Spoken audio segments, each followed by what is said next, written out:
பகவான் ஸ்ரீராமகிருஷ்ணரின் அமுதமொழிகள். புதன், ஜூலை 25, 1884. ரத யாத்திரை நாள்.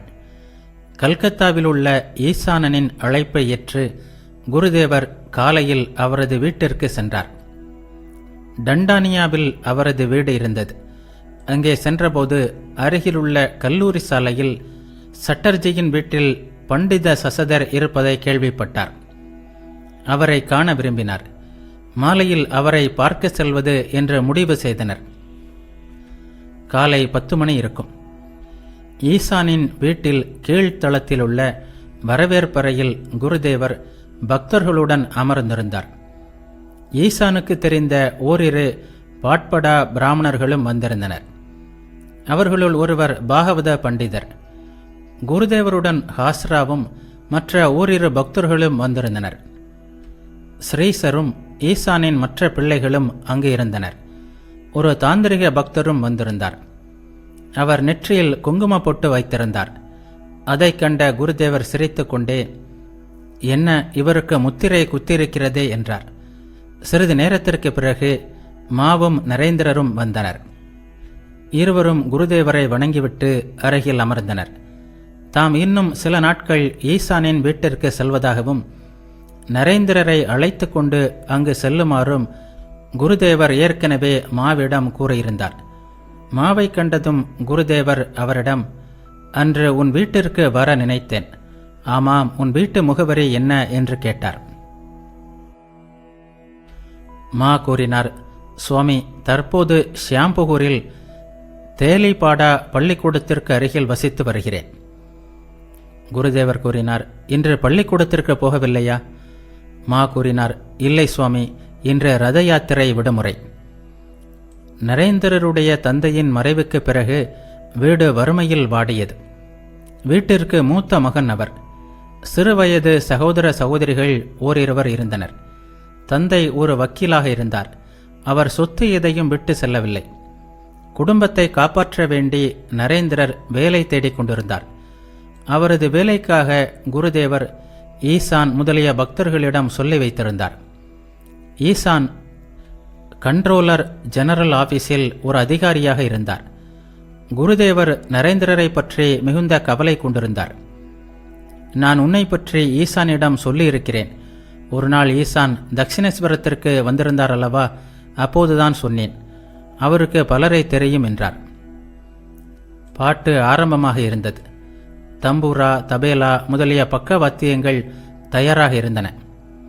அந்த வீட்டை சேர்ந்த ஒருவர் மிருதங்கத்தில் தடவுவதற்காக ஒரு பாத்திரத்தில் மைதா மாவு கொண்டு வந்து வைத்தார். மணி 11 இருக்கும். நரேந்திரர் பாட வேண்டுமென்று ஈசான் விரும்பினார்.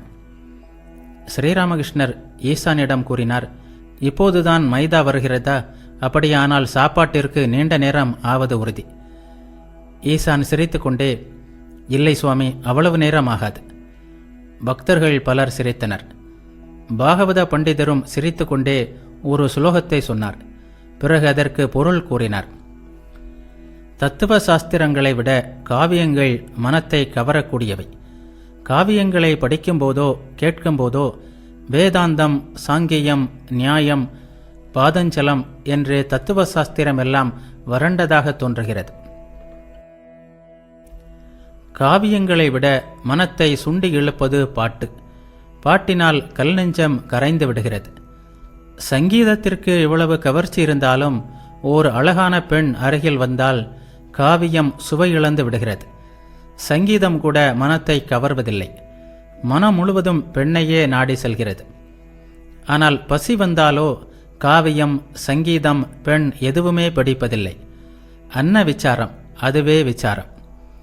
ஸ்ரீராமகிருஷ்ணர் சிரித்தவாறு, இவர் நல்ல ரசிகர் என்றார். வாத்தியங்களுக்கு சுருதி கூட்டினர். நரேந்திரர் பாட ஆரம்பித்தார். சிறிது நேரத்தில் குருதேவர் ஓய்வெடுக்க மாடியில் உள்ள விருந்தினர் அறைக்கு சென்றார். அவருடன் மாவும் ஸ்ரீசரும் சென்றார்கள். விருந்தினர் அறை தெருவை அடுத்து இருந்தது. இந்த அறையை கட்டியவர் ஈசானின் மாமனராகிய சேத்ரநாத். ஸ்ரீசரை குருதேவருக்கு அறிமுகப்படுத்தி வைத்தார் மா. இவர் படித்தவர், மிகவும் சாந்த குணம் உடையவர். சிறு வயதிலிருந்தே நாங்கள் இருவரும் சேர்ந்து படித்தோம். தற்போது வக்கீலாக இருக்கிறார். ஸ்ரீராமகிருஷ்ணர் கூறினார், இப்படிப்பட்டவர் வக்கீலாக இருப்பதா? மா கூறினார், தவறுதலாக அந்த வழியில் போக வேண்டியதாயிற்று. ஸ்ரீராமகிருஷ்ணர் கூறினார், கணேஷ் வக்கீலை பார்த்திருக்கிறேன். அவ்வப்போது தட்சிணேஸ்வர காளி கோவிலுக்கு பெரிய மனிதர்களுடன் வருவான். பன்னாவும் வருவான். பார்க்க ஒன்றும் பிரமாதமாக இருக்க மாட்டான். ஆனால் நன்றாக பாடுவான். என்னிடம் அவனுக்கு மிகுந்த மரியாதை உண்டு. கள்ளம் கபடமற்றவன். ஸ்ரீசரை பார்த்து, சாரம் என்று நீ எதை கருதுகிறாய் என்று கேட்டார். ஸ்ரீசர் கூறினார், ஆண்டவன் ஒருவர் இருக்கிறார். அவர்தான் எல்லாவற்றையும் நடத்துகிறார். ஆனால் அவருடைய குணங்களை பற்றி நாம் என்ன நினைக்கிறோமோ அது சரியல்ல. மனிதன் அவரை பற்றி என்ன அறிய முடியும்? எல்லையற்ற விஷயமல்லவா அது? ஸ்ரீராமகிருஷ்ணர் கூறினார், தோட்டத்தில் எத்தனை மரங்கள், எத்தனை கிளைகள் என்றெல்லாம் கணக்கிடுவதில் உனக்கு என்ன பயன்? மாம்பழம் சாப்பிடுவதற்காக நீ தோட்டத்திற்கு வந்திருக்கிறாய். மாம்பழத்தை சாப்பிட்டு விட்டு போ. இறைவனிடம் பக்தியும் பிரேமையும் பெறுவதற்காகவே மனித பிறவி இருக்கிறது. நீ பழத்தை சாப்பிட்டு விட்டு போ. நீ கள் குடிக்க வந்திருக்கிறாய். கடையில் எவ்வளவு கள் இருக்கிறது என்ற விவரத்தால் உனக்கு என்ன பயன்? ஒரு டம்ளர் கள் உனக்கு போதும். எல்லையற்ற விஷயங்களையெல்லாம் அறிந்து கொள்ள வேண்டிய அவசியம் என்ன? ஆண்டவனுடைய குணங்களை பற்றி கோடிக்கணக்கான வருடங்கள் ஆராய்ச்சி செய்தாலும் ஒன்றையும் அறிந்து கொள்ள இயலாது. குருதேவர் சிறிது மௌனமாக இருந்துவிட்டு மீண்டும் பேசினார். பாட்பாடாவை சேர்ந்த ஒரு பிராமணரும் அங்கே உட்கார்ந்திருந்தார். ஸ்ரீராமகிருஷ்ணர் மாவிடம் கூறினார், இல்லற வாழ்க்கையில் ஒன்றுமில்லை. ஈசானின் குடும்பம் பரவாயில்லை. அதனால் கொஞ்சம் நிம்மதி. அப்படி இல்லாமல் பிள்ளைகள் விலைமகளின் வீடு தேடுபவர்களாக, கஞ்சா அடிப்பவர்களாக, குடிகாரர்களாக, சொன்ன பேச்சை கேட்காதவர்களாக இருந்தால் கஷ்டத்திற்கு முடிவே இல்லை. எல்லோரும் தெய்வநாட்டம் உடையவர்களாக, பண்பாடு மிக்கவர்களாக உள்ள குடும்பங்களை அநேகமாக பார்க்க முடிவதில்லை. ஏதோ ஓரிரு வீடுகளைத்தான் அப்படி நான் பார்த்திருக்கிறேன். அடிதடி, சண்டை சச்சரவு, பொறாமை, அத்துடன் நோய் நொடி, துக்கம், வறுமை இவற்றைத்தான் பெரும்பாலும் பார்க்கிறோம். இவற்றை கண்டு நான் அன்னையிடம், அம்மா, இப்போது என் மனத்தை திருப்பிவிடு என்று வேண்டினேன். பார், நரேந்திரன் என்ன ஒரு கஷ்டத்தில் சிக்கியிருக்கிறான். அவனுடைய தகப்பனார் இறந்து விட்டார். வீட்டில் இருப்பவர்களுக்கு உணவில்லை. எவ்வளவு தேடியும் வேலை கிடைக்கவில்லை. எப்படி அலைந்து திரிகிறான்? மாவிடம் கூறினார், மாஸ்டர், நீ முன்பெல்லாம் அடிக்கடி வருவாய். இப்போது ஏன் அப்படி வருவதில்லை? மனைவியிடம் நெருக்கம் அதிகமாகிவிட்டதா என்ன? அது தவறு அல்லவே. எங்கே பார்த்தாலும் காமினி காஞ்சனம்தானே. ஆகவே நான் அன்னையிடம், அம்மா, நான் எப்போது பிறக்க நேர்ந்தாலும் என்னை இல்லறத்தில் ஈடுபடுமாறு செய்துவிடாதே என்று வேண்டுகிறேன். பாட்படா பிராமணர் கூறினார், ஏன் அப்படி சொல்கிறீர்கள்? இல்லற தர்மத்தை சாஸ்திரங்கள் புகழ்கின்றனவே. ஸ்ரீராமகிருஷ்ணர் கூறினார், புகழ்கின்றன, ஆனால் அது மிகவும் கடினம். குருதேவர் வேறு விஷயங்களை பற்றி பேசினார். ஸ்ரீராமகிருஷ்ணர் மாவிடம் கூறினார், எவ்வளவு பெரிய தவறு நேர்ந்துவிட்டது பார். அங்கே அவர்கள் பாடிக்கொண்டிருக்கிறார்கள். அதிலும் நரேந்திரன் பாடுகிறான். நாம் இங்கே வந்துவிட்டோமே.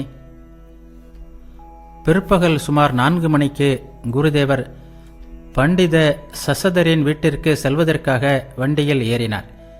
மிகவும் மென்மையான அவரது திருமேனியை வெகு ஜாக்கிரதையாக காப்பாற்ற வேண்டியிருந்தது. நடந்து செல்வதே அவருக்கு கடினமான காரியமாக இருந்தது. அநேகமாக வண்டி இல்லாமல் சிறிது தூரம் கூட அவரால் போக முடிவதில்லை. வண்டியில் ஏறியதும் அவர் பரவச நிலையில் மூழ்கினார். துளி துளியாக மழை விழலாயிற்று. மழைக்காலம். ஆகாயத்தில் மேகம் திரண்டிருந்தது. வழியெல்லாம் சேராகியிருந்தது. பக்தர்கள் வண்டியின் பக்கத்தில் நடந்து சென்று கொண்டிருந்தனர். ரத யாத்திரை திருவிழா கழிப்பில் சிறுவர்கள் ஓலையில் ஊதல் செய்து ஊதியபடி சென்றதை அவர்கள் கண்டனர். வீட்டின் அருகே வண்டி சென்று நின்றதும் வாசலில் வீட்டுத் தலைவரும் உறவினரும் வந்து குருதேவரை வரவேற்றனர். மாடிக்கு சென்றதும் படிக்கட்டை அடுத்து விருந்தினர் அறை இருந்தது. மாடியில் சென்றபோது பண்டித சசதர் குருதேவரை வரவேற்க வந்து கொண்டிருந்தார். பண்டிதர் இளமையை கடந்து முதுமையில் அடியெடுத்து வைத்தவராக இருந்தார். அவருடைய உடம்பு பளபளப்பான வெண்ணிறமாக இருந்தது. கழுத்தில் ருத்ராட்ச மாலை அணிந்திருந்தார். பக்தி ததும்ப பணிவோடு குருதேவரை வணங்கி அவரை அழைத்து சென்று அறையில் உட்கார வைத்தார். பக்தர்கள் அவர்களை தொடர்ந்து சென்று அமர்ந்தனர். எல்லோரும் குருதேவரின் அருகில் உட்கார்ந்தார்கள். அவர் திருவாயிலிருந்து வரும் அமுத மொழிகளை கேட்க ஆவலாக இருந்தனர். நரேந்திரர், ராக்கால், ராம், மா மற்றும் பல பக்தர்கள் இருந்தனர். ஹாஸ்ராவும் குருதேவருடன் தட்சிணேஸ்வரத்திலிருந்து வந்திருந்தார். குருதேவர் பண்டிதரை பார்த்தவாறே பரவச நிலையில் ஆழ்ந்தார். சிறிது நேரத்திற்கு பிறகு அதே நிலையில் சிரித்து கொண்டே பண்டிதர் இருக்கும் திசையை நோக்கி பேஷ் பேஷ் என்றார். பிறகு, அது சரி, நீங்கள் எப்படி லெக்சர் செய்வீர்கள் என்று கேட்டார். சசதர் கூறினார், சுவாமி, சாஸ்திரத்தில் உள்ள விஷயங்களை எடுத்து சொல்ல முயல்கிறேன். ஸ்ரீராமகிருஷ்ணர் கூறினார், கலியுகத்திற்கு நாரதீய பக்தி.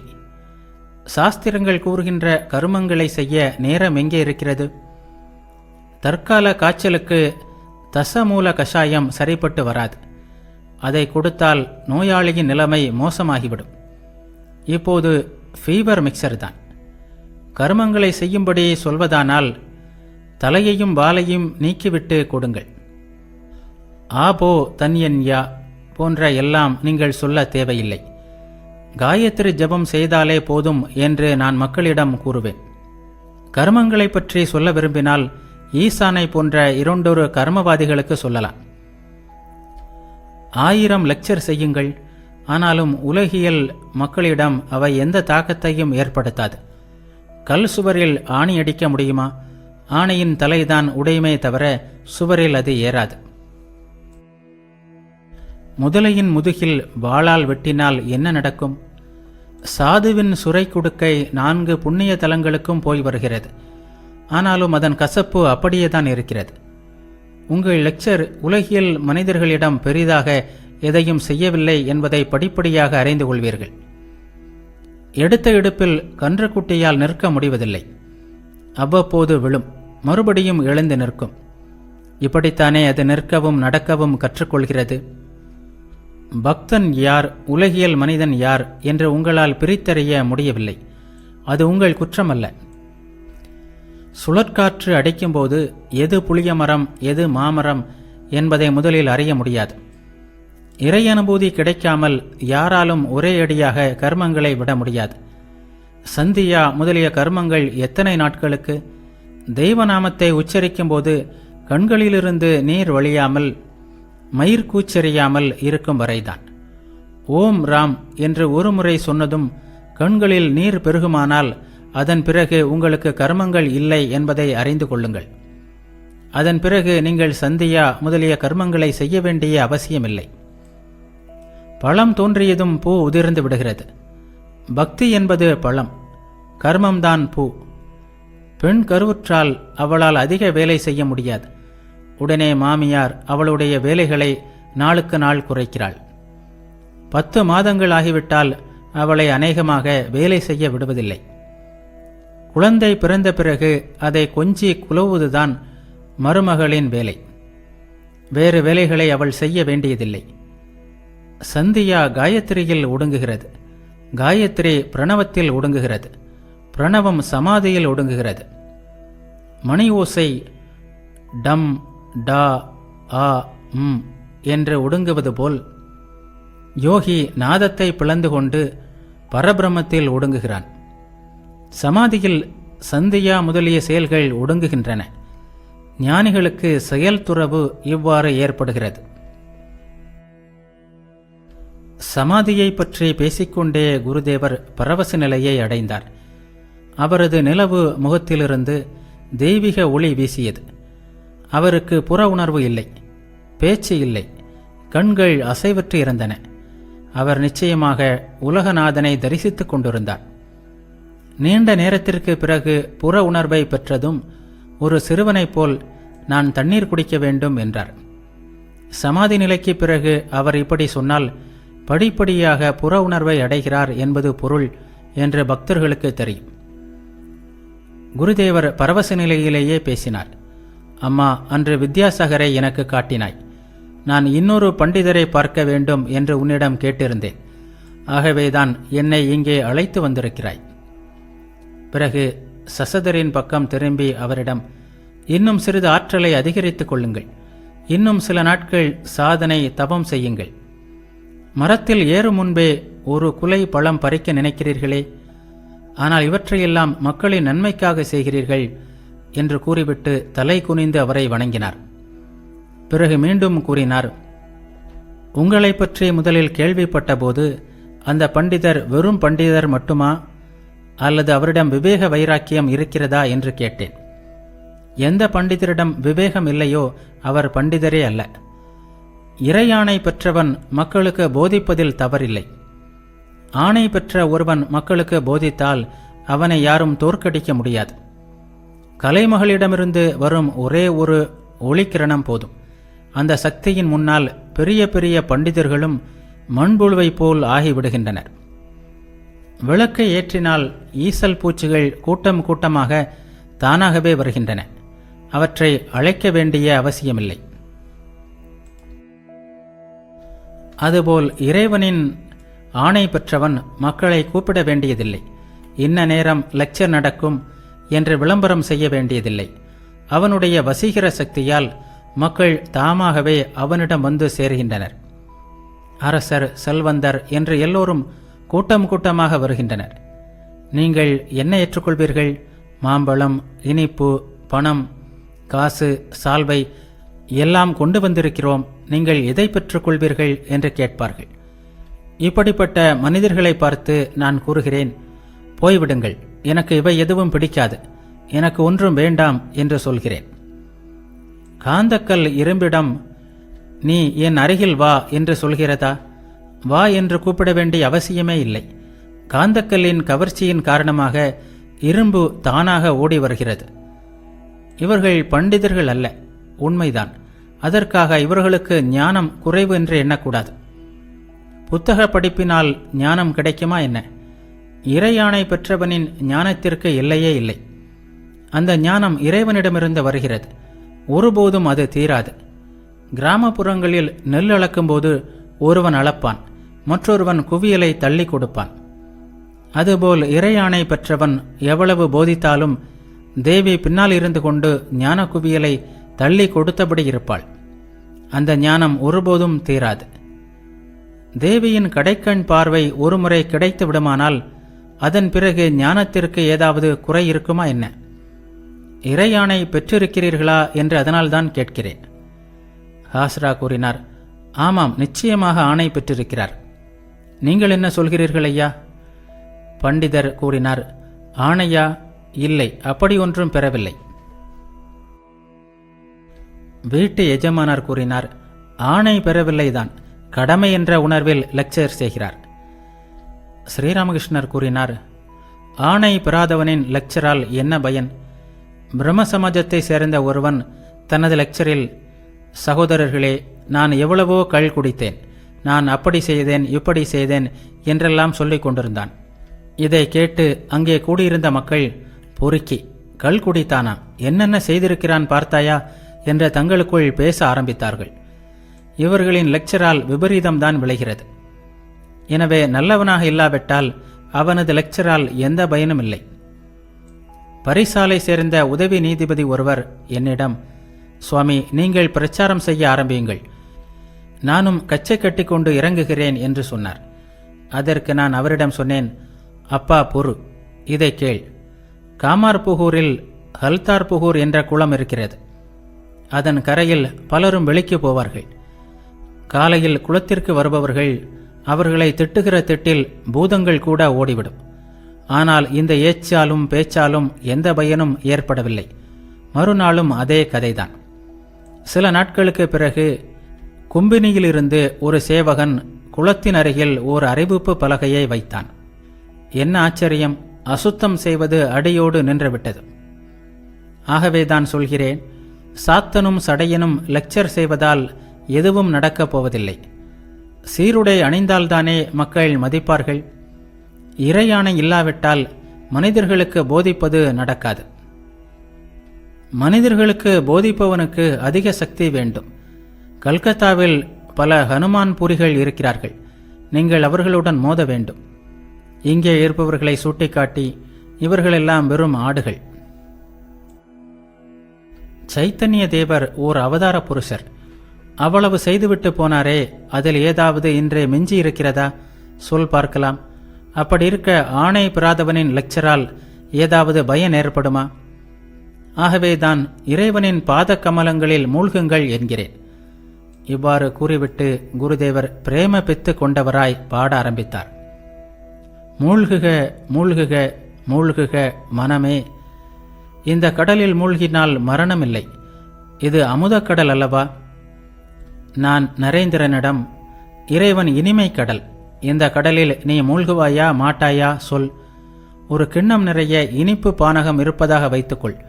நீ ஈயாக இருக்கிறாய். எங்கே உட்கார்ந்து அதை குடிப்பாய்? சொல் பார்க்கலாம் என்று கேட்டேன். அதற்கு அவன், கிண்ணத்தின் விளிம்பில் உட்கார்ந்து கொண்டு நாக்கை நீட்டி குடிப்பேன். கிண்ணத்தின் விளிம்பை தாண்டி அதிகம் உள்ளே போனால் மூழ்கி விடுவேனே என்று சொன்னான். அதற்கு நான், அப்பா, இது சச்சிதானந்த கடல், இதில் மரண பயம் இல்லை, இது அமுத கடல் என்றேன். பக்தி, பிரேமை இவற்றில் எல்லை மீறி போகக்கூடாது என்று அஞ்ஞானிகள்தான் சொல்வார்கள். பகவத் பிரேமைக்கு எல்லை என்று ஏதாவது இருக்கிறதா என்ன? அதனால்தான் சச்சிதானந்த சாகரத்தில் மூழ்குங்கள் என்று உங்களுக்கு சொல்கிறேன். இறை அனுபூதி கிடைத்துவிட்டால் பிறகு என்ன கவலை? அப்பொழுது ஆணையும் கிடைக்கும், மக்களுக்கு போதிக்கவும் செய்யலாம். இதோ பாருங்கள், அமுத கடலை அடைவதற்கு எண்ணற்ற வழிகள் இருக்கின்றன. எப்படியாவது இந்த கடலில் விழ முடிந்தால் போதும். ஓர் அமுத குளம் இருப்பதாக வைத்துக் கொள்ளுங்கள். எப்படியாவது இந்த அமுதத்தில் ஒரு துளி நாக்கில் விழுந்தாலே நீங்கள் மரணமற்ற தன்மையை அடைந்து விடுவீர்கள். நீங்களே குதித்தாலும் சரி, படிக்கட்டின் வழியாக மெல்ல மெல்ல இறங்கி ஒரு துளி சாப்பிட்டாலும் சரி, அல்லது யாராவது உங்களை பிடித்து தள்ளினாலும் சரி, பலன் ஒன்றுதான். அமுதத்தை சிறிது சுவைத்தாலே அமரத்துவம் கிடைத்துவிடும்.